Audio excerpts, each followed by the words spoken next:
I never expected my life to change so dramatically on a sunny Sunday afternoon. The annual family barbecue at my parents' sprawling backyard was in full swing, the air filled with the aroma of grilled burgers and the chatter of relatives catching up. "Megan, sweetheart, can you come here for a moment?" Mom called from the patio, her voice carrying a hint of something I couldn't quite place. I made my way through the crowd, balancing a plate of potato salad in one hand and my daughter's juice box in the other. "What's up, Mom?" Dad stood next to her, his usual jovial expression replaced by an uncharacteristically serious one. "We need to talk to you about something important," he said, gesturing towards the empty chairs. As I sat down, I caught sight of Peter across the yard. My best friend since college, he gave me a curious look, sensing the tension even from a distance. "Honey," Mom began, her fingers nervously twisting the napkin in her lap, "your father and I have been thinking about the future of the business." I nodded, unsure where this was going. The family hardware store had been a fixture in our small town for 3 generations. Dad cleared his throat. "We've decided it's time to start planning for retirement, and we want you to take over the business." The words hit me like a bucket of ice water. "What? Me?" I sputtered, nearly dropping my plate. "But I don't know anything about running a hardware store." "You're smart, Megan," Dad said firmly. "You've got a good head for numbers, and you know how to talk to people. We'll teach you everything else." I shook my head, feeling overwhelmed. "But what about Uncle Jim? Or Cousin Mark?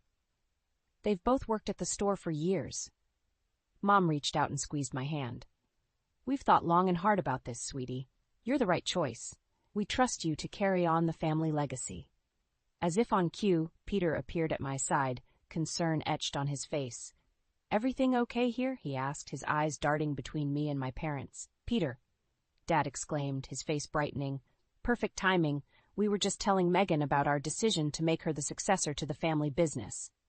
Peter's eyebrows shot up. "Wow, that's big news," he said, giving me a supportive smile. "Congratulations, Meg." I forced a weak smile in return, my mind racing. How could I possibly run a business and be a single mom? What about my job at the library? And what would the rest of the family say? As if reading my thoughts, Mom leaned in.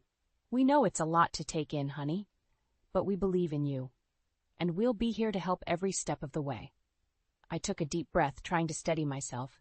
Can I have some time to think about it?" Dad nodded. "Of course, but don't take too long. We'd like to start the transition soon." As they stood to rejoin the party, leaving me reeling from the news, I felt Peter's hand on my shoulder. "Hey," he said softly, "want to take a walk?" Grateful for the escape, I nodded and followed him towards the old oak tree at the edge of the property. "So," Peter said as we walked, "future business mogul, huh?" I let out a shaky laugh. "God, Peter, what am I going to do? I can't run a business. I'm barely keeping it together as it is." He stopped and turned to face me, his expression serious. "Megan, listen to me. You're one of the most capable people I know.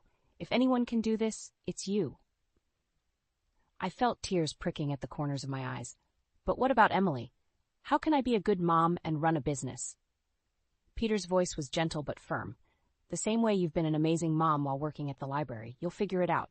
And you won't be alone. I'll be here to help, whatever you need." As I looked into his eyes, I felt a flutter in my chest that had nothing to do with my newfound responsibilities. Before I could respond, a commotion from the patio caught our attention. "Oh no," I groaned, recognizing the raised voices. "Sounds like Uncle Jim just found out." Peter squeezed my hand. "Ready to face the music?" Taking a deep breath, I nodded. "As I'll ever be." Together, we headed back towards the house, ready to face whatever challenges lay ahead. The hardware store loomed before me, its faded sign a stark reminder of the responsibility now resting on my shoulders. I took a deep breath, clutching my coffee cup like a lifeline as I pushed open the door. "Morning, Megan."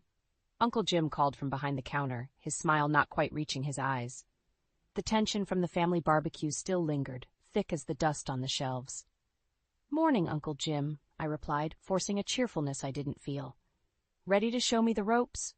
he grunted, gesturing vaguely towards the back office. "Your father's waiting for you. Good luck." As I made my way through the aisles, doubt gnawed at my insides. What did I know about inventory management or profit margins? I was a librarian, for heaven's sake. Dad looked up as I entered, his face lighting up. "There's my girl. Ready to learn the family business?" I nodded weakly, sinking into the chair across from him. For the next few hours, he walked me through spreadsheets, supplier contracts, and employee schedules. My head spun with information overload. "Don't worry, sweetheart," Dad said, noticing my overwhelmed expression. "You'll get the hang of it in no time." Just then, my phone buzzed. A text from Peter. "How's it going, future CEO? Lunch later?"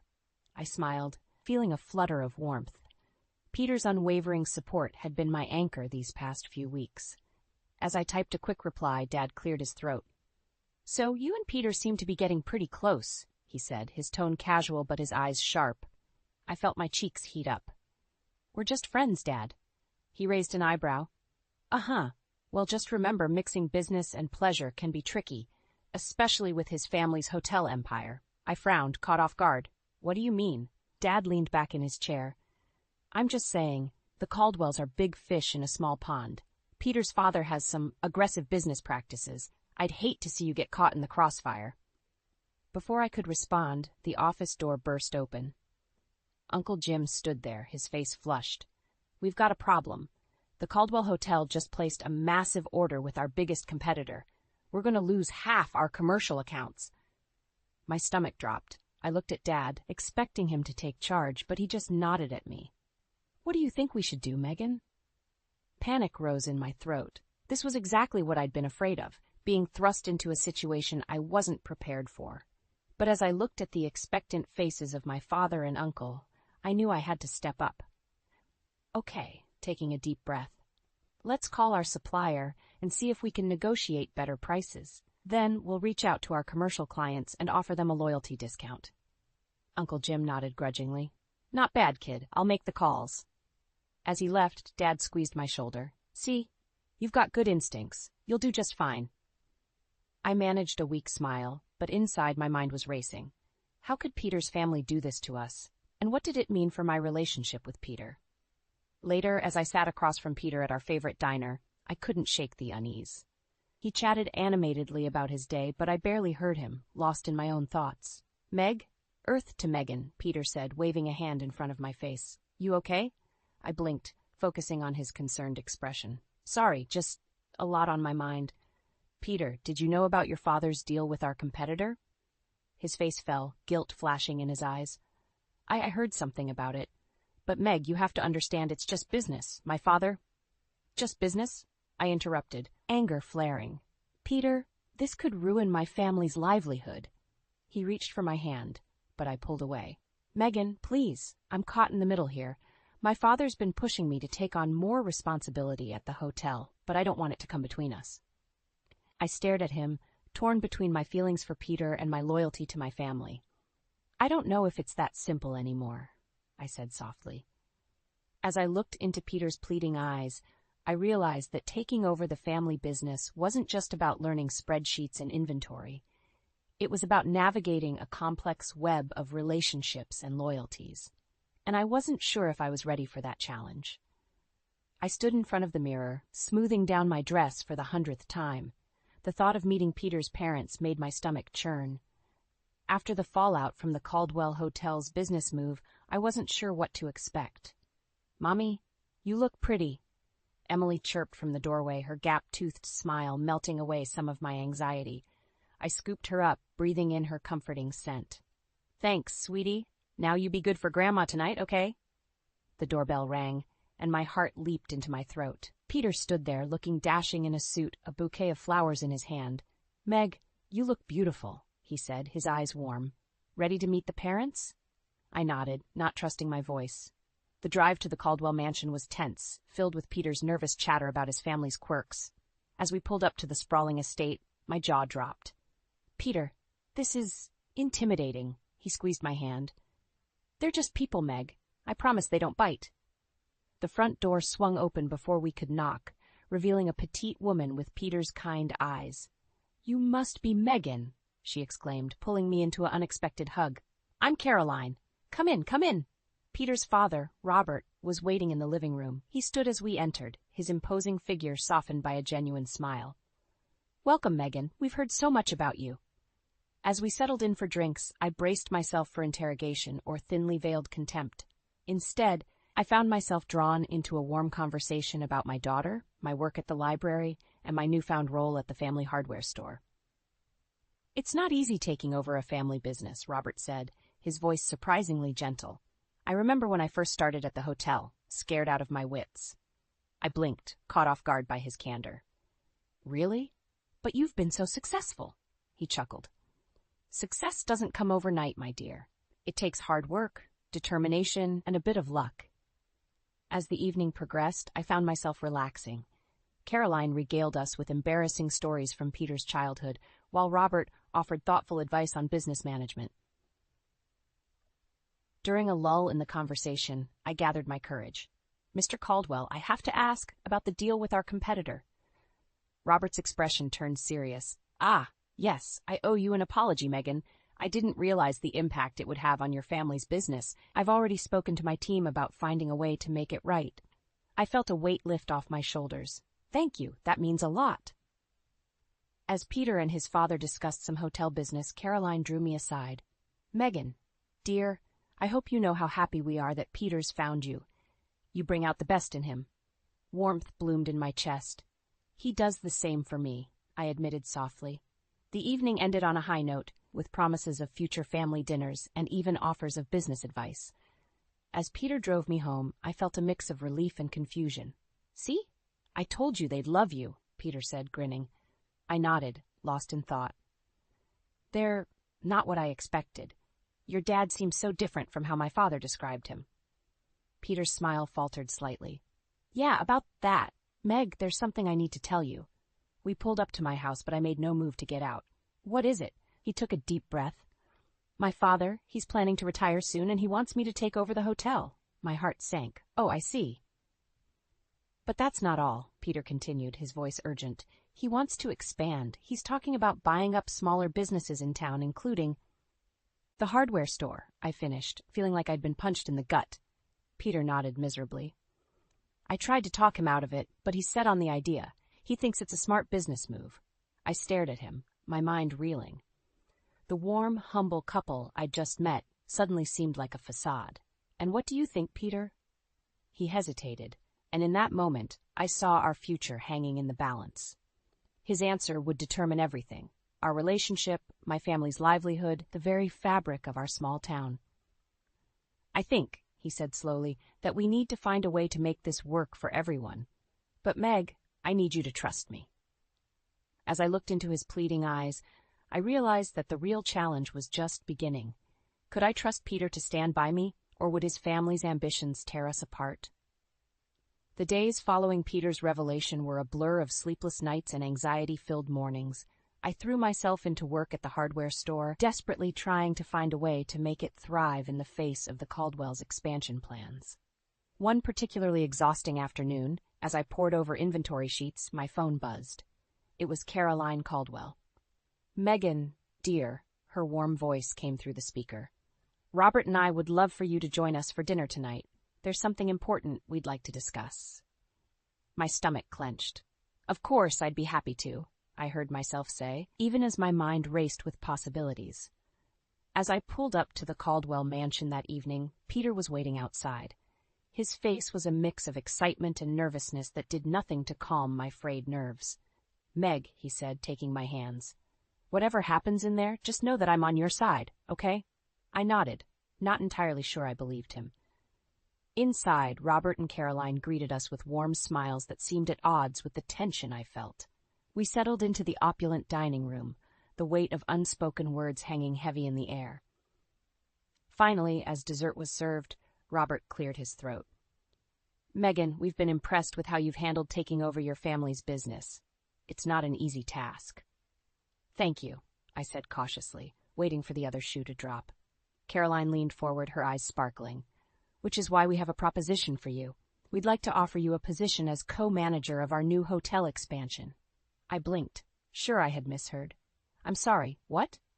Robert nodded, looking pleased.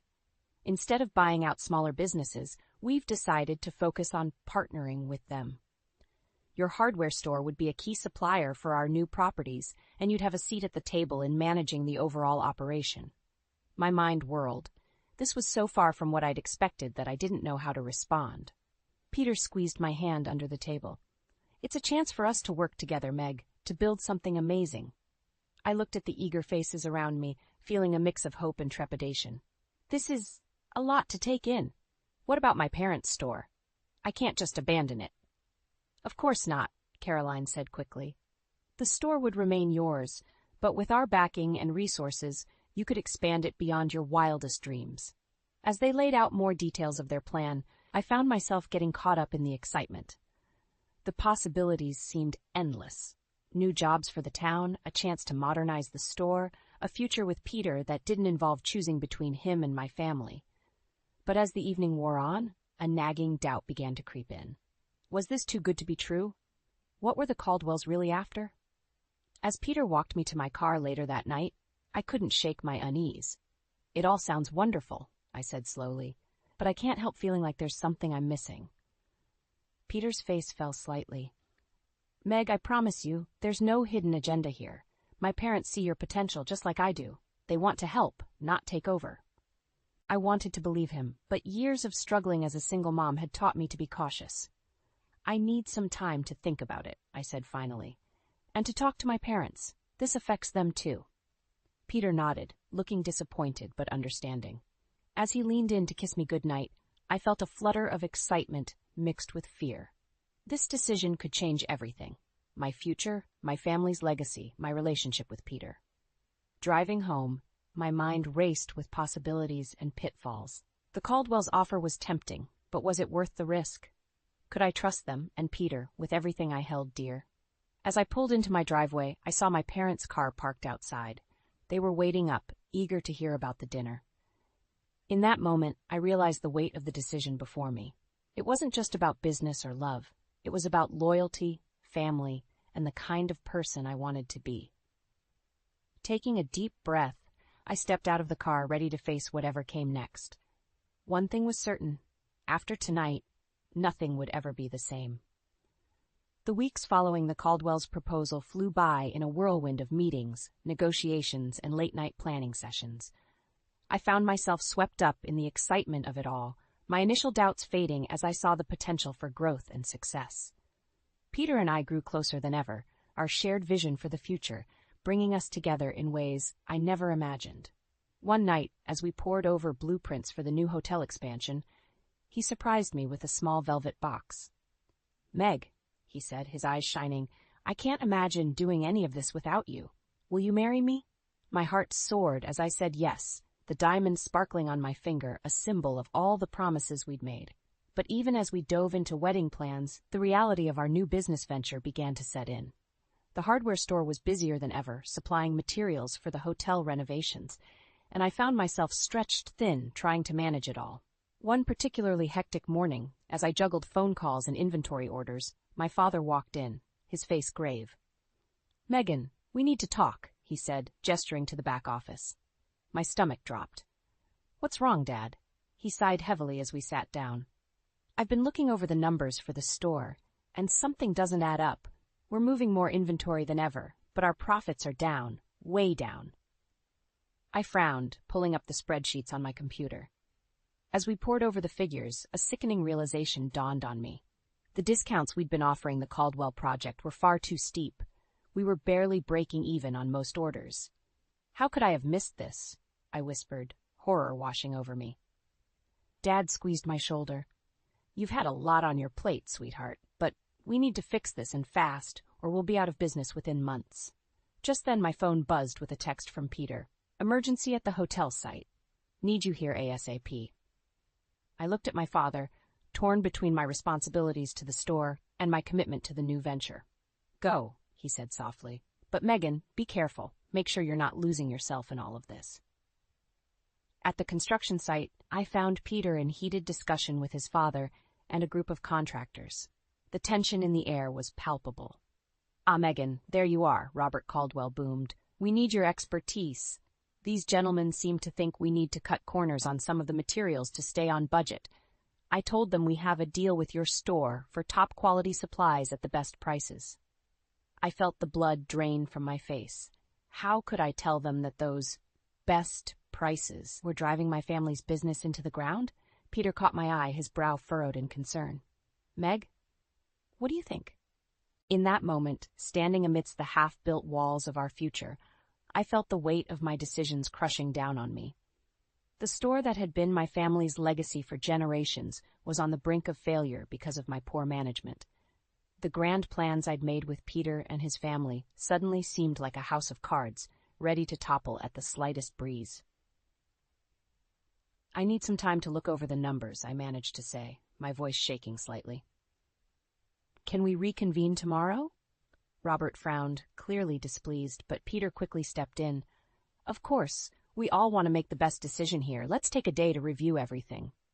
As the group dispersed, Peter pulled me aside. What's going on, Meg? You look like you've seen a ghost. I took a deep breath, steeling myself for the conversation ahead. Peter, we need to talk about the store, about this project, about us. His face fell, sensing the gravity of my words. Okay, he said quietly. Let's go somewhere private. As we walked away from the bustling construction site, I knew I was at a crossroads.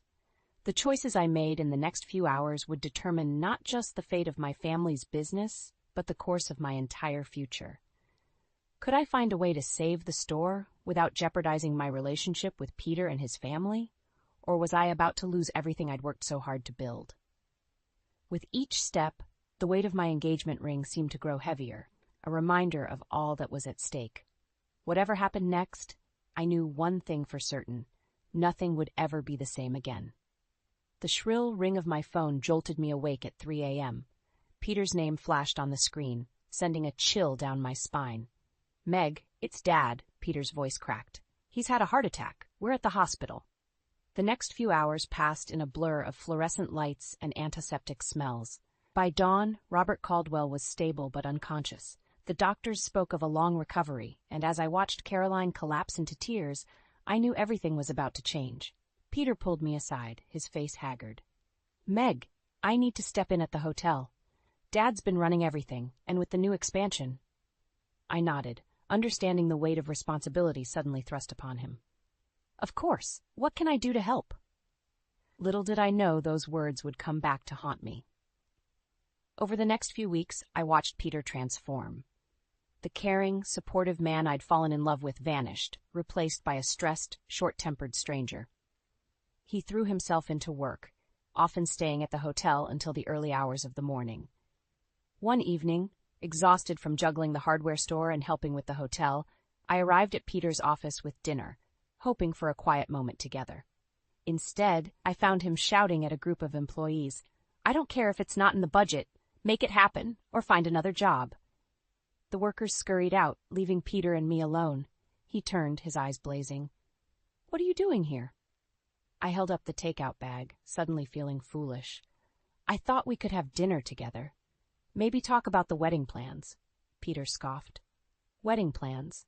Meg, we're in the middle of a crisis here. The expansion is behind schedule, over budget, and you're worried about flower arrangements?" His words stung like a slap. "Peter, I'm trying to help, but I'm also trying to save my family's business. The discounts we're giving you—" "Oh, here we go again," he interrupted, rolling his eyes.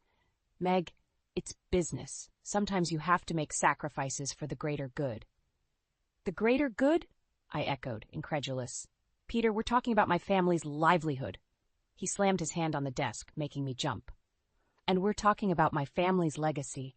Do you have any idea how much pressure I'm under? My father built this empire, and now it's all on me." I took a step back, suddenly seeing Peter in a new light. "What happened to we're in this together?" I asked quietly. His face softened for a moment, a flicker of the old Peter shining through. "Meg, I'm sorry, I'm drowning here." I reached out to him, but he turned away, his attention caught by a ringing phone. "I have to take this. We'll talk later, okay?" But later never seemed to come. Days turned into weeks, and Peter grew more distant, more demanding. The hotel staff walked on eggshells around him, and I found myself constantly running interference, trying to smooth over his harsh words and unreasonable demands. One afternoon, as I was reviewing invoices in the hotel office, I overheard Peter in a heated conversation with his mother. "We can't keep operating like this, Peter." Caroline's voice was strained. "Your father would never—" "Well, Dad's not here, is he?" Peter snapped. "And if we don't turn this around, there won't be a hotel for him to come back to." "And what about Megan?" Caroline asked softly. "Have you thought about what this is doing to her, to your relationship?" There was a long pause before Peter replied, his voice cold. "Megan will understand. This is business, Mom. Nothing personal." I felt my world crumble around me. The man I loved, the future I dreamed of. It was all slipping away, and I didn't know how to stop it. As I stood there, frozen in shock, my phone buzzed with a message from my father. "Emergency at the store. Need you here now." In that moment, torn between the crumbling remains of my personal life and the family business I'd sworn to protect, I realized I was facing the biggest crisis of my life. Everything I cared about was at stake, and I had no idea how to save it all. With trembling hands, I gathered my things and slipped out of the hotel, Peter's harsh words still ringing in my ears. As I drove towards an uncertain future, I wondered if there was anything left of my dreams to salvage, or if it was time to cut my losses and start anew. The hardware store was in chaos when I arrived. Dad stood amidst a sea of paperwork, his face ashen. "Megan, we're in trouble. Big trouble." As we pored over the books, the full extent of our crisis became clear. The steep discounts we'd given the Caldwell Hotel had pushed us to the brink of bankruptcy. We had less than a month before we'd have to close our doors for good. "I'm so sorry, Dad," I whispered, guilt crushing me. "This is all my fault." He squeezed my hand. "We'll figure it out, sweetheart. We always do." But as I drove back to the hotel, determination replaced my despair. I'd fix this mess, with or without Peter's help. The hotel lobby was a flurry of activity when I arrived. Sarah, the head of housekeeping, rushed up to me, her eyes wild. "Thank goodness you're here, Megan. Half the staff just quit, and we have a full house tonight." I took a deep breath, pushing my own problems aside. "Okay, let's get to work." For the next 12 hours, I was everywhere at once, checking in guests, making beds, soothing frayed nerves. By midnight, we'd managed to avert disaster, but I was exhausted. As I slumped against the front desk, Caroline appeared, concern etched on her face. "Megan, dear, you look terrible. Where's Peter?" I laughed bitterly. "Your guess is as good as mine. He hasn't answered his phone all day." Caroline's expression hardened. "This isn't like him. Something's wrong." Just then, my phone buzzed. An unknown number. "Hello? Is this Megan?" a woman's voice asked.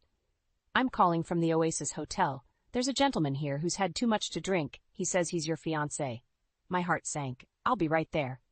I found Peter slumped at the bar of our biggest competitor, barely conscious. As I half carried him to my car, he mumbled, "I'm sorry, Meg, I've ruined everything." Back at our hotel, I helped him to bed, my mind racing. How had we come to this? The next morning I was back at the front desk when Peter stumbled down, looking worse for wear. "Meg, we need to talk." But before he could continue, a group of angry investors burst in, led by Robert Caldwell himself, looking frail but furious. "Where's my son?" Robert demanded. "What's he done to my hotel?"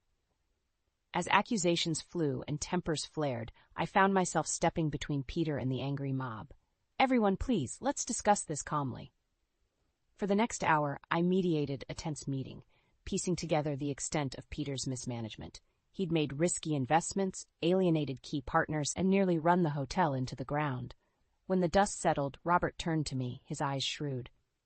"Megan, you've shown remarkable leadership today. How would you like to take over as interim manager?" I blinked, stunned. "But what about Peter?" Robert's face hardened. "My son needs time to get his act together. The hotel needs someone competent at the helm." As the weight of the offer sank in, I realized this was my chance to save not just the hotel, but my family store as well. But could I do it? And at what cost to my relationship with Peter? I looked at Peter, hoping to see some sign of the man I'd fallen in love with, but his eyes were cold, resentful. "Go ahead, Meg. Take it. You've always wanted to be in charge anyway." His words stung, but they also ignited a fire within me. "You know what? I will." Turning to Robert, I squared my shoulders. "I accept, on one condition. We renegotiate our contract with my family's hardware store. Fair prices that benefit both businesses." Robert nodded, impressed. "Done." As the room cleared out, I found myself alone with Peter. The air between us crackled with unspoken words and broken promises. "So this is it?" Peter said, his voice bitter. "You're taking everything from me?" I felt my heart breaking, but I stood my ground. "No, Peter, you did this to yourself." As he stormed out, I sank into a chair, the enormity of what lay ahead crashing down on me. I'd saved the hotel and my family's store, but at what cost? Could I really do this alone? Just then, my phone buzzed. A message from Dad. "Proud of you, kiddo. You've got this." Taking a deep breath, I stood up. It was time to get to work. The real test was just beginning. 6 months had passed since I took over as interim manager of the Caldwell Hotel. Every day had been a battle, but slowly, surely, we were turning things around. The staff rallied behind me, the guests were happy, and even Robert Caldwell had started to smile again. I hadn't heard from Peter in weeks. Part of me was relieved, while another part ached for closure. But I had no time for regrets. I had a hotel to run and a family business to save. It was a busy Friday afternoon when I saw him walk through the lobby doors. My heart stuttered. Peter looked good. Too good. Tanned, well-dressed, with a sparkle in his eye I hadn't seen in months, and on his arm was a young woman, her laughter tinkling across the marble floor. "Megan," Peter called out, his voice jovial. "Just the person I wanted to see." I steeled myself, plastering on a professional smile. "Peter, welcome back. How can I help you?" He grinned, pulling the woman closer. "Megan, I'd like you to meet Sophia, my fiancée." The world tilted on its axis. "Fiancée?" I repeated, my voice sounding far away. Peter nodded, oblivious to my shock. "We met on my trip to the Bahamas. It was love at first sight. Anyway, we're here to plan our wedding. I want to host it here, at the hotel, for old time's sake." I felt like I'd been punched in the gut. "I see. And what does your father think about this?" Peter waved dismissively. "Oh, Dad will come around. Once he sees how happy I am, how successful I've become with my new business ventures, he'll understand why I needed to step away from the hotel." I nodded, had my mind racing. "Of course. Well, congratulations. If you'll excuse me, I need to check on something in the office. Sarah here will help you with your reservation." As I turned to leave, Peter caught my arm. "Oh, and Meg? I'll need those divorce papers signed ASAP, for the wedding, you know?" I pulled away, my voice ice cold. "I'll have my lawyer contact you." In my office, I allowed myself a moment to break down. Tears of anger, hurt, and frustration flowed freely. But as I looked at the framed photo on my desk, my daughter, my parents, and me at the grand reopening of our hardware store, I felt a steely resolve settle over me. Taking a deep breath, I made a call. "Robert, it's Megan. We need to talk." An hour later, I walked back into the lobby, my head held high. Peter and Sophia were at the bar, champagne flutes in hand. "Peter," I called out, my voice steady. "A word, please?" He sauntered over, cocky grin in place. "What's up, Meg? Everything set for the wedding?" I smiled, sweet as poison. "Not quite. You see, there's been a change in management you should know about." Peter's grin faltered. "What do you mean?" "Well, your father and the board were so impressed with my work these past months, they've offered me the position of permanent general manager, with a significant ownership stake." The color drained from Peter's face. But that's my position, my birthright." I shook my head. "Not anymore." "Oh, and about that wedding? I'm afraid we're fully booked for the next year. You understand, don't you? It's just business after all, nothing personal." As Peter sputtered and raged, I saw Sophia slip away, her eyes wide with realization. I almost felt sorry for her. Almost. "You can't do this," Peter hissed. "I'll fight you. You'll what?" I interrupted. "Sue your own family's hotel? Go ahead. I'm sure the press will love that story." As security escorted a fuming Peter out, I felt a weight lift off my shoulders. I'd faced my greatest challenge and come out stronger. The hotel was thriving, my family's store was saved, and I had finally found my own path. Later that evening, as I tucked my daughter into bed, she asked, "Mommy, are you happy?" I smiled, realizing the truth in my answer. "Yes, sweetheart, I really am." As I closed her bedroom door, my phone buzzed with a message from Caroline. "Dinner tomorrow? We have some exciting expansion plans to discuss." I grinned, ready for whatever challenges lay ahead. The storm had passed, and I had not only weathered it, but emerged victorious. The future was bright, and this time, I was in control. Standing at the window, looking out at the twinkling lights of the city, I raised a silent toast to myself.